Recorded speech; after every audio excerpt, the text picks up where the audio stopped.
দেশের ফুটবল কিংবদন্তি মোনেম মুন্নার 20তম মৃত্যুবার্ষিকী আজ। বাংলাদেশের ফুটবল ইতিহাসে এক উজ্জ্বল নাম কিংব্যাক মুন্না। পরিবারের সদস্যরা বেঁচে আছেন তার স্মৃতি আঁকড়ে। তার বোন শামসুন নাহার আইভি, যিনি মুন্নাকে একটি কিডনি দিয়েছিলেন, তিনিও সম্প্রতি মারা গেছেন। দুজনের শোকই ছুঁয়ে যাচ্ছে পরিবারকে। 2005 থেকে 2025 দেশের ফুটবল কিংবদন্তি মোনেম মুন্নার মৃত্যুর 20 বছর।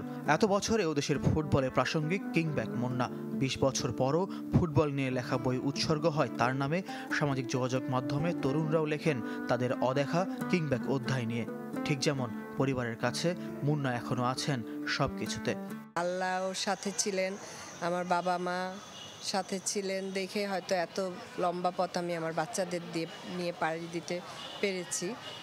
কিন্তু মুন্নার কথা সবসময় মনে পড়ছে। 20 বছরে একদিনও মনে হয় নাই যে নাই, মনে হচ্ছে সাথে আসছে। অসুস্থতার সময় মোনেম মুন্নাকে একটি কিডনি দিয়েছিলেন তার বোন শামসুন নাহার আইভি।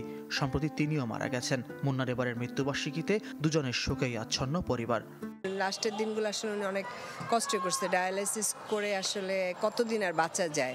তারপরেও আলহামদুলিল্লাহ ওনার ছেলে মেয়ে আমরা চেষ্টা করছি, ওনার চিকিৎসার কোনো ত্রুটি হয় নাই। বড় কোনো স্থাপনার নামকরণের মধ্য দিয়ে নতুন প্রজন্মের মাঝে কিংব্যাক মুন্নাকে বাঁচিয়ে রাখার আকুতি তার স্ত্রীর দীর্ঘদিনের। অপেক্ষাটা নিয়েই বেঁচে আছেন সুরভি মোনেম। হয়তো কোনো একদিন বাস্তবায়ন হবে।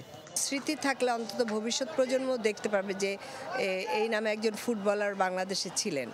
ফয়জুল ইসলাম, চ্যানেল 24, ঢাকা।